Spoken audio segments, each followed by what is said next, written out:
Today's story is titled The Janitor Who Became Her Contract Husband. Hello everyone, before we begin today's story, I have a small favor to ask. Please hit subscribe and turn on the notification bell so you never miss our channel's new videos. It is quick, free, and the best way to support us in bringing you more dramatic stories. Your support means the world to us. Where are you watching from? Drop your city or country in the comments below.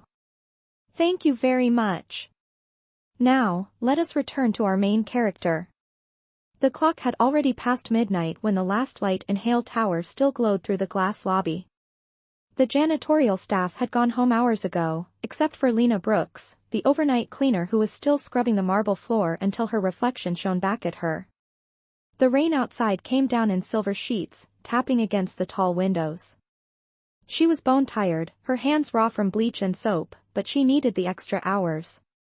Her younger brother's medical bills were due on Monday, and her paycheck was already stretched thin. As she emptied her mop bucket, she saw movement behind the security desk. A tall man in a dark suit, his tie loosened, his gaze fixed on the rain outside. She froze. She had seen him once before in the employee elevator, wearing an old work jacket and pushing a cart of supplies. Back then, he had smiled at her and said, "Hard night?" She never realized that man was Marcus Hale, the CEO of the entire building. Tonight, he did not look like a billionaire. His sleeves were rolled up, his hair slightly damp, his jaw shadowed with exhaustion. When their eyes met, Lena straightened quickly. "Sorry, sir, I did not know anyone was still here," she said. He gave a faint smile, one that seemed equal parts tired and amused. "You are not in trouble," he said softly, walking toward her. "Actually, I am the one who needs help." She blinked, unsure if she heard him right. Marcus placed a slim folder on the edge of her cleaning cart. It was a legal contract, crisp and official, with the words marriage agreement printed in bold. Lena stared at it, then at him, speechless. "I know how it sounds," Marcus said, his voice calm but serious. "This is not about love or romance. It is business. I need someone I can trust, someone invisible to the press, someone ordinary. In exchange, your brother's hospital bills will be paid in full, and you will receive a generous stipend every month. 6 months, that is all I am asking." Lena laughed nervously, shaking her head. "You cannot be serious. You do not even know me." Marcus's eyes softened, his tone firm but gentle. "You are wrong. I have seen you for months, Lena. You are the only person in this building who greets everyone the same whether they wear a suit or a uniform. You clean my office every night, and you never complain." He paused, letting his words settle in the silence. "I am not offering pity. I am offering partnership." The storm outside cracked, thunder echoing through the glass. Lena looked down at her worn sneakers, then at the pen he had laid beside the papers. "What happens after 6 months?" she whispered. Marcus's gaze met hers, unflinching. "After 6 months, you walk away debt-free, with your dignity intact. But until then," he took a slow breath. "You would be Mrs. Hale." Her heart pounded so loudly she could barely hear the rain anymore. Somewhere deep inside, something told her that signing that paper would change her life forever. She had no idea that behind the calm voice and expensive suit stood a man who had once swept the same floors she was standing on.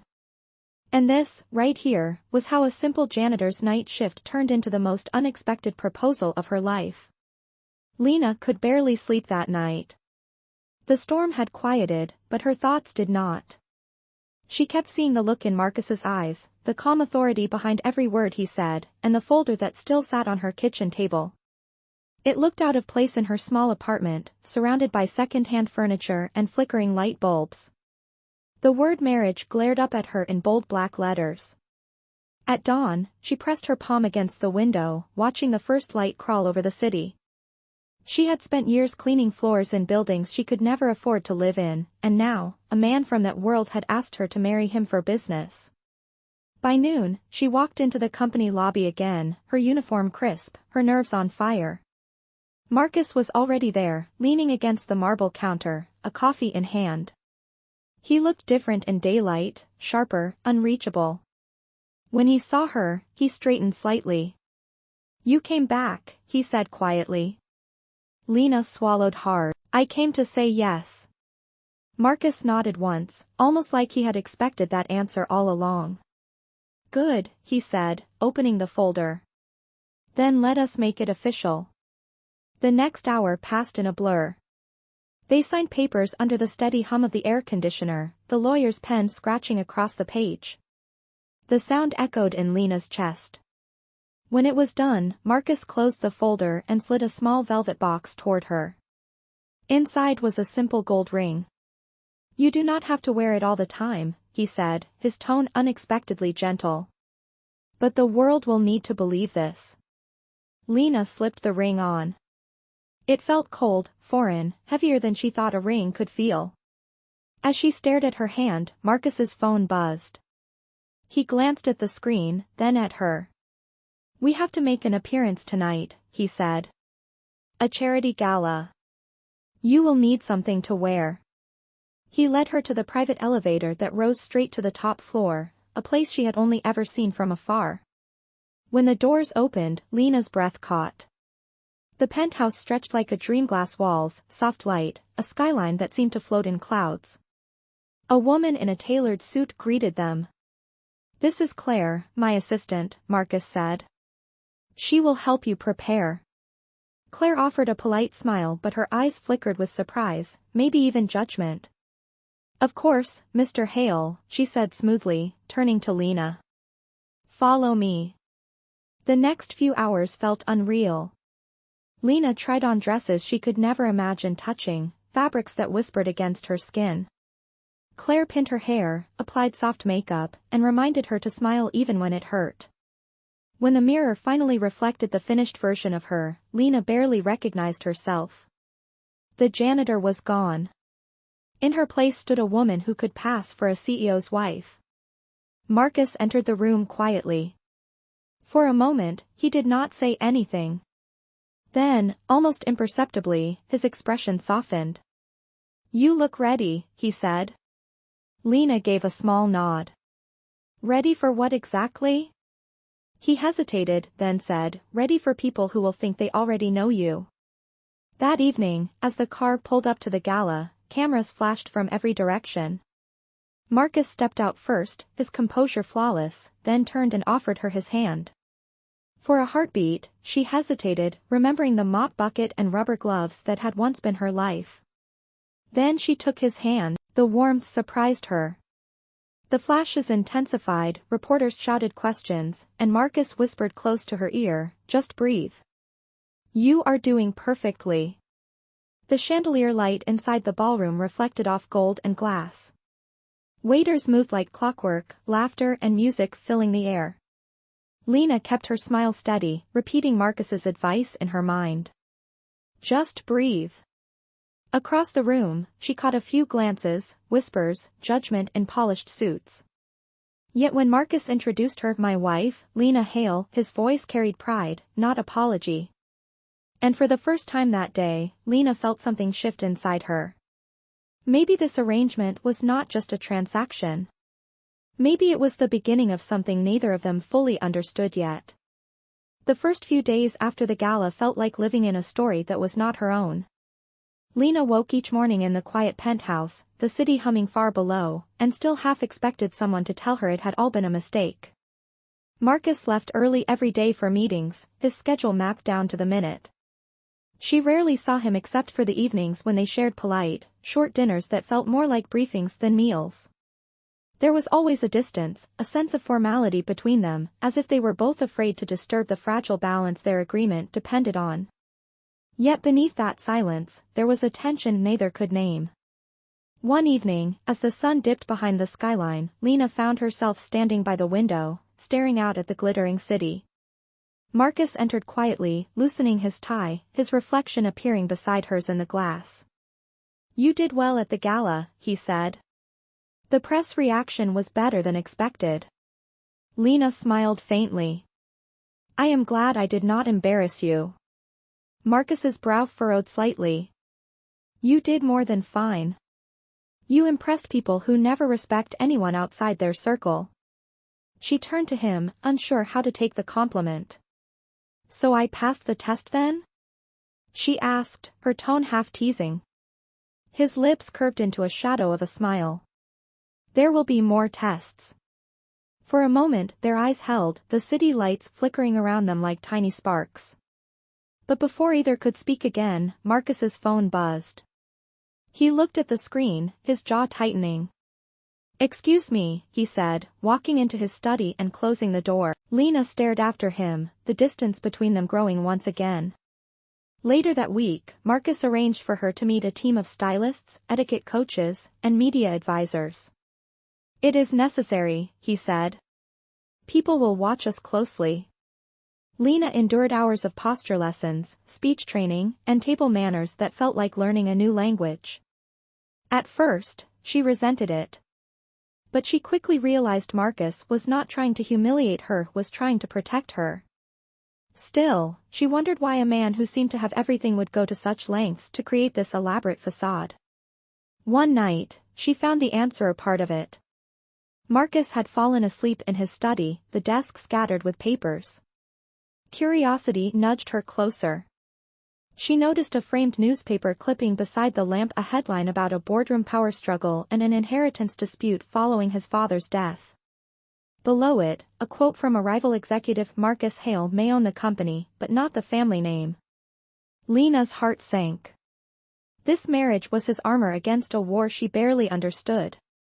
The next morning, she made coffee for him before he left. When he appeared, surprised, she said softly, "You fight hard for something that should already be yours." He froze, coffee cup halfway to his lips. "You should not read my files," he said. But his voice lacked anger, only fatigue. "Then stop leaving them where the world can see," she replied gently. For the first time, his eyes softened with something like respect. "You are honest, Lena," he said quietly. "That is rare here." That evening, the housekeeper accidentally spilled water on the marble floor. Lena knelt beside her without hesitation, helping clean it up. Marcus came down the hall, briefcase in hand, and saw her laughing as she wiped the tiles. The sight stopped him. It was the first time he had heard her laugh like that. Later that night, as she passed his office, he said without looking up from his work, "You can keep laughing like that, you know? This place could use the sound." Lena paused, her cheeks warming. "I will try," she said softly. And for a moment, the house did not feel so cold anymore. Weeks passed, and slowly the rhythm of their strange marriage began to change. Lena no longer felt like an intruder in the penthouse. She learned which mornings Marcus liked his coffee black and which evenings he preferred silence after long meetings. Sometimes, he would come home late, loosen his tie, and ask about her day in a way that sounded almost human, almost real. It was subtle, but it was there. The walls between them were not as solid as they once seemed. One Friday night, Marcus returned earlier than usual. He found Lena sitting on the couch, sketching in a small notebook. "I did not know you draw," he said, setting his jacket aside. She hesitated, embarrassed. "It is nothing serious. Just something I do to clear my mind." He looked at the soft pencil lines forming the outline of a building. "That is the old community center on 5th Street, he said quietly. "I grew up near there." Lena blinked. "You? I thought you were raised in the city's uptown." Marcus smiled faintly. "Not always. My father built this company from nothing, and he wanted me to see both worlds, the one that struggles and the one that profits from it." There was a pause, then he added, "I miss the simplicity of it sometimes." Lena studied him, seeing not the CEO but the boy he must have once been. "Then maybe we can bring some of that back," she said softly. "You could restore that center." Marcus's gaze lingered on her. "That is not a bad idea," he murmured. "Perhaps you should come to the next foundation meeting." She laughed lightly. "I am not sure the board would appreciate your janitor and wife giving advice." His expression grew serious. They might need to hear it. The following week, Lena attended her first board luncheon. The room was a sea of polished glass, expensive suits, and carefully chosen words. Marcus introduced her simply, "My wife, Lena Hale." Conversations quieted. A few smiles appeared tight, polite, curious. One of the older board members leaned forward and asked, "Mrs. Hale, what is your view on the company's social outreach program?" Lena froze, then remembered Marcus's words. "I think outreach should mean more than a press release," she said clearly. "If you want to help people, start with your own employees. The night shift workers who clean these floors, the ones who make your days possible, they deserve to be seen." The room fell silent. Marcus's eyes shone with quiet pride. Afterward, in the car, Lena sighed. "I probably said too much." Marcus shook his head. "No, you said exactly what needed to be heard." That evening, they had dinner at home for the first time without a schedule. They talked about everything: his father's legacy, her brother's recovery, the things they feared most. At one point, when she laughed at his dry humor, he reached across the table, almost without thinking, and brushed a stray strand of hair from her face. The gesture was small, but it changed something neither dared to name.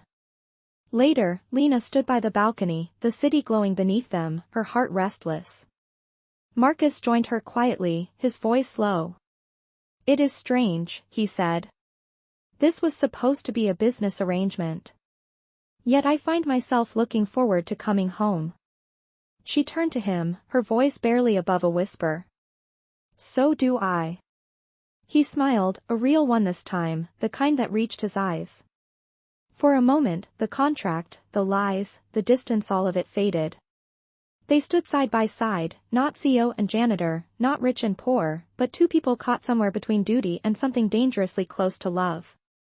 The following month brought the first real test of their arrangement.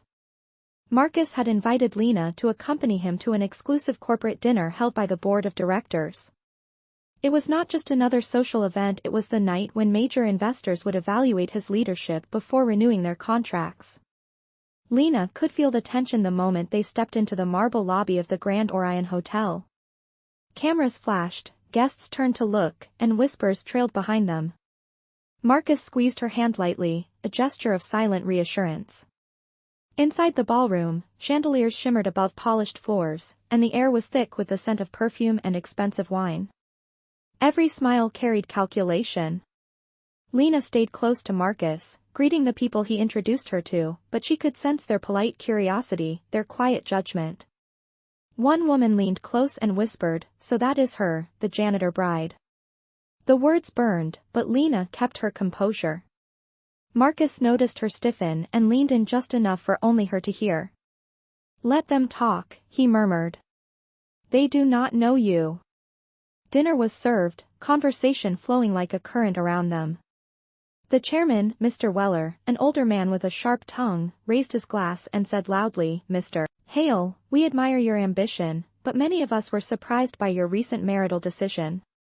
Care to share the strategy behind it?" Laughter rippled through the table. Lena felt her face heat.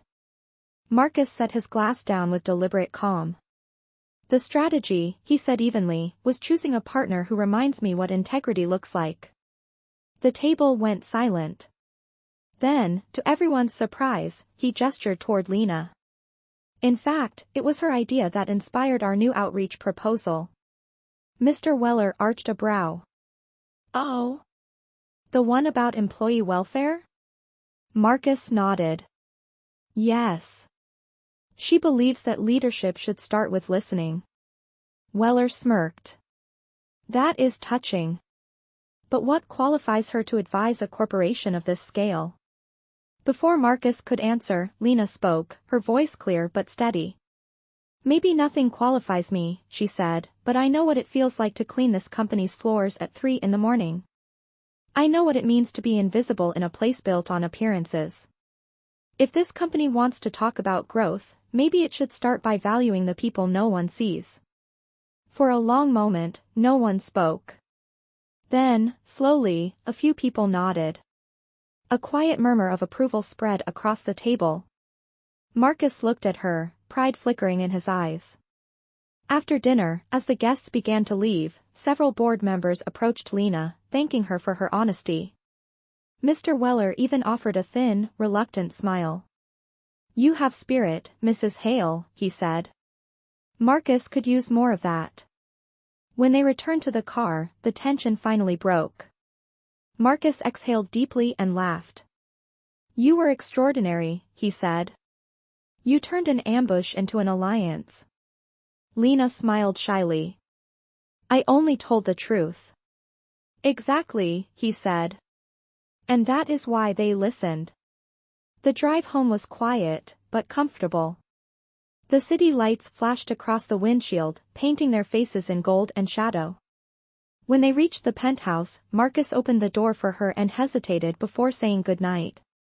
"Lena," he said softly, "thank you for standing beside me." She looked at him, her heart unsteady. "I thought that was part of the contract," she teased gently. He smiled, that rare, unguarded smile she had grown to like. "Maybe it is the only part that ever mattered." Later, as Lena lay awake, the sound of the rain returned. She traced the ring on her finger, wondering when duty had started to feel like choice, and why her heart ached whenever Marcus said goodnight. Somewhere between the signatures and the staged smiles, something real had begun to bloom, fragile and unstoppable. Autumn came, painting the city in shades of gold and rust. Marcus had been traveling frequently for business, and the penthouse felt too quiet without him. Lena kept busy with charity planning, working with the outreach team to prepare the renovation project for the old community center. She threw herself into it completely, not realizing how much of her heart she had already given to the man who had once been a stranger. One evening, Marcus returned earlier than expected. He found her sitting on the living room floor, surrounded by sketches and documents. "You have turned my house into an art studio," he said with a small smile. Lena looked up, startled but happy to see him. "You are home early. I thought your meeting in Boston would last through the weekend." Marcus loosened his tie and sat beside her. "It was cancelled. I would rather be here." She laughed softly. "With the janitor wife who still forgets which fork to use?" He looked at her for a long moment, his eyes steady. "With the woman who reminds me why I started all this in the first place." The air between them changed. Lena felt her pulse quicken. For a second, neither moved. Then Marcus's phone buzzed again. He sighed and stood up. "Work never stops," he muttered. "Do not let it consume you," Lena said quietly. "You keep saving your company, but who saves you?" Marcus froze at the doorway, turning slightly toward her. "I do not need saving." "Everyone does," she replied. Their eyes met, and something unspoken passed between them, something that scared them both. The next morning, Marcus invited her to join him at a company charity press event. "It would mean a lot if you came," he said. Lena hesitated. "Are you sure that is a good idea?" "People still talk." "Let them," Marcus said. "You belong beside me." At the event, photographers swarmed as they stepped out of the car. Cameras flashed while reporters shouted questions. Lena smiled politely, but her heart pounded. A journalist called out, "Mrs. Hale, people say your marriage is a publicity stunt. Care to comment?" Marcus tensed, but before he could speak, Lena stepped forward. "My marriage is not a stunt," she said clearly. "It is a partnership built on respect. And respect is what this company needs to show, not just to me, but to every worker who makes it run." The crowd fell silent, impressed. Marcus looked at her, pride visible in his eyes. Later, after the speeches and the photographs, they escaped to a quiet balcony overlooking the river. The night breeze carried the scent of rain. "You handled that perfectly," Marcus said. "You make me look better every time you open your mouth." Lena laughed softly. "That was not my goal." "Maybe not," he said. "But it happens anyway." He hesitated, then reached into his pocket and pulled out a small box. Inside was a silver key. "What is this?" she asked. The key to the new community center, he said. It is officially yours to run. The board approved the project. Her eyes widened. Marcus, this is incredible. He smiled, his voice lower now. You made it happen. You believed in something that mattered. For a moment, she could not speak. She looked up at him, the city lights reflecting in her eyes. Thank you, she whispered. For trusting me. You earned it, he said. Then, softly, you have earned more than you know. Silence settled between them, the kind that felt alive, humming with things neither dared to say. Finally, Marcus exhaled and stepped closer. Lena, he began, but before he could finish, a flash of light caught their attention. Paparazzi, somewhere beyond the balcony. Marcus cursed under his breath. We should go inside. The spell was broken. Back in the car, neither spoke, but their hands brushed once, and neither pulled away. That night, Lena lay awake, holding the silver key in her palm, realizing it was not the only key Marcus had given her. Without knowing when, he had unlocked something in her heart that she could no longer close. The next week began with an unease that Lena could not name. The newspaper headlines from the charity event spread quickly, pictures of her standing beside Marcus, her hand on his arm, their eyes caught in a moment that looked too real. The gossip columns called it a Cinderella romance, while others sneered that the janitor had finally learned to climb. Marcus brushed it off, but Lena could feel the tension building. One morning, when she came down for breakfast, he was already there, his phone in his hand, his expression unreadable. The board is asking questions, he said quietly. About the authenticity of our marriage. Lena's stomach tightened. Do they think it is fake? They always did, he replied, placing his phone down. But now they want proof. What kind of proof? She asked. Public affection. Interviews. Anything to convince investors that this is not a scandal. The word stung. It was supposed to be a contract, but it had started to mean something far beyond that. Now it was reduced again to an image, a strategy. Later that afternoon, Marcus left for a meeting, and Lena stayed behind, trying to focus on the community center renovation. That was when Claire, his assistant, appeared at the door. Her smile was polite but cold. Mrs. Hale, she said smoothly, I think you should know. Mr. Hale has been meeting with the board privately to renegotiate the contract. Your name is not on the renewal. Lena froze. What do you mean? The marriage contract. It expires soon, does it not? Claire's tone was sharp, deliberate. Perhaps you should prepare for life after Marcus. She left before Lena could respond. That night, Marcus returned home to find Lena sitting on the couch, the silver key to the community center in her hand. Is it true? She asked quietly. Are you ending the contract early? His confusion was real. What? No. Who told you that? Does it matter? She said, standing. I thought we were building something honest, Marcus. But maybe I was just a convenient story for you to sell. His expression darkened. That is not fair. You know what I have risked. Then tell me the truth, she demanded. Was any of this real? The silence that followed was unbearable. Finally, he said softly, it started as a deal. You know that. Her chest tightened. And now? Marcus stepped closer, his voice low but steady. Now I cannot tell where the contract ends and where you begin. For a moment, neither spoke. But then his phone buzzed again, breaking the fragile air between them. Lena turned away, her voice trembling. Go ahead, Marcus. You always have something more important. He hesitated, then walked out, leaving her alone in the quiet penthouse. The rain began again, just like the night he had first offered her the impossible proposal. She looked down at the silver key, the one that had once felt like hope, and wondered if she had only borrowed a dream that was never meant to last. The next morning, Marcus woke to find the penthouse silent. Lena's side of the bed was empty, the sheets cold. On the kitchen counter sat the silver key and a short note written in her careful handwriting. It said only, "I need time to remember who I was before all of this." Marcus stared at the note for a long time, his chest tightening. For the first time in years, he did not know what to do. Meetings came and went, his phone filled with unanswered calls, but his focus was gone. Every corner of the house reminded him of her, the sketches on the coffee table, the faint scent of her perfume, the warmth she had brought to a place that used to feel like stone. Days passed before he found the courage to go to the community center. It was still under renovation, the air filled with dust and the sound of hammers. He spotted her there, wearing jeans and a simple shirt, hair tied back, her hands covered in paint.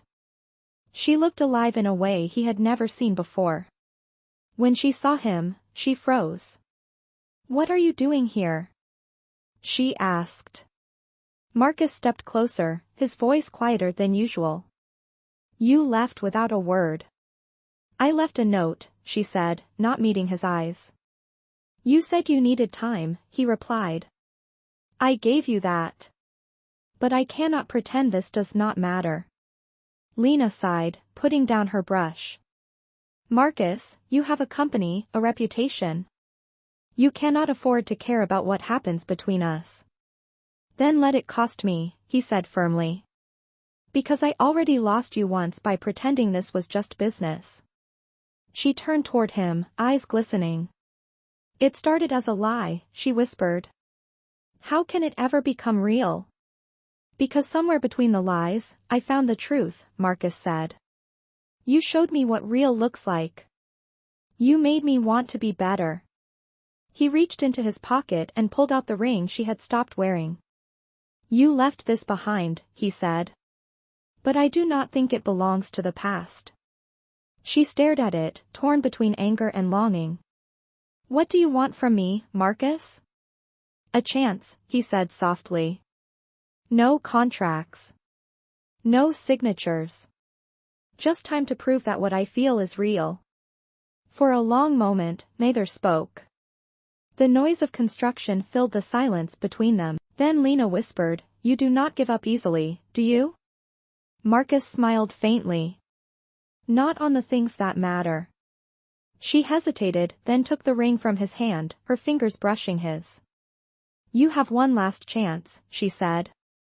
Relief flickered across his face. "I will not waste it." As he turned to leave, she called after him. "Marcus?" He stopped, looking back. "Do not make promises you cannot keep," she said. "I intend to keep only one," he replied. "To love you without conditions." That night, Marcus canceled all his upcoming meetings and called an emergency board session. The next morning, headlines erupted. Marcus Hale declares permanent employee protection act, CEO shocks industry. He stood on stage, cameras flashing, and said clearly, "Integrity begins with action." But deep down, he knew this was not about the company anymore.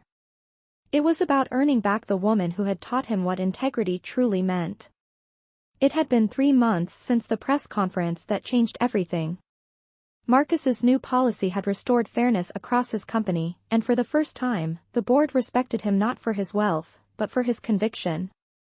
Yet despite all his public victories, his private life remained empty without Lena.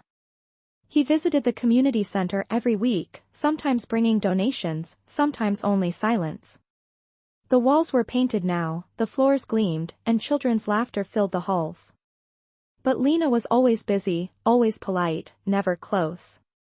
She spoke to him kindly, but with the distance of someone guarding her heart. One evening, as the sun melted into the skyline, Marcus arrived at the center carrying a large wooden frame. Inside was something familiar, the pair of worn work gloves Lena had once given him, now cleaned and carefully mounted behind glass. Below it, an engraved plate read, "One act of kindness can change everything." He set it on the wall by the entrance, then turned to find Lena watching from the doorway. "You remembered," she said softly. Marcus nodded. "I never forgot. You were the reason this place exists." She walked closer, her voice gentler than before. It is beautiful. It is yours, he said. This whole place was always meant to be yours. They stood together in silence, the hum of the city faint beyond the window. Finally, Marcus reached into his pocket and pulled out the same ring he had offered months ago. This time, there was no contract, no legal papers, no pretense. Just a small velvet box and the hope in his eyes. Lena Brooks, he said quietly, will you marry me again but for real this time? Her breath caught. You still have that ring? I never took it back, he said. Because I was waiting for the day I could give it honestly. Tears welled in her eyes. Marcus, what if we fail again? He smiled softly. Then we fail together. But at least it will be real. The sunlight faded into gold, wrapping them in warmth. Slowly, Lena reached out, taking his hand. You have always been stubborn, she whispered. Only when it comes to you, he said. She laughed through her tears, then nodded. Yes, Marcus. I will marry you for real. Relief broke across his face as he slipped the ring onto her finger once more. Outside, the lights of the city flickered to life, echoing the quiet joy in their hearts. Weeks later, a modest ceremony was held in the same hall of the community center, filled with staff, children, and night shift workers. There were no photographers, no contracts, just laughter, music, and the promise of a new beginning. As Marcus and Lena exchanged vows, he whispered, no more deals. No more pretending. Just us. She smiled, her voice trembling with emotion. Just us. And when they sealed their vows with a kiss, the applause that followed was not for a CEO and his former janitor, but for two souls who had finally found truth through everything false. It was not a fairy tale ending. It was something better, real, imperfect, and lasting.